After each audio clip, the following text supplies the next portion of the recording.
all of a sudden, I started hearing these crazy noises coming from the bathroom. I'm laying in bed and I hear these noises that almost sound like video game noises coming from the bathroom, and they're loud. Like, like I don't even know how to describe it.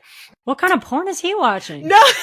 And immediately my heart just like sunk. That was the moment that I realized, what if I like don't actually know this guy? Or what if I don't know him as well as I think I do? Because obviously we were not living together. We were, you know, not having sex before marriage. When I asked him about it, he said, well, I just have a very vivid imagination and I was imagining myself in a movie.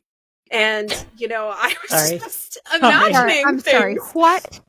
He said he was imagining himself in a movie, and I was like, oh, okay. And that was the beginning. A movie of his own, which I found this out later.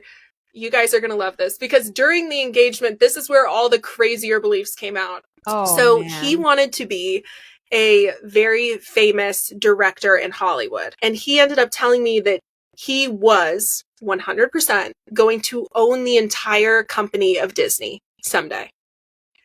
And that's not really like a thing. No, it's not. No, that's not a thing. It's not a thing. I was like, you mean the CEO? And he was like, no, the entire company. I am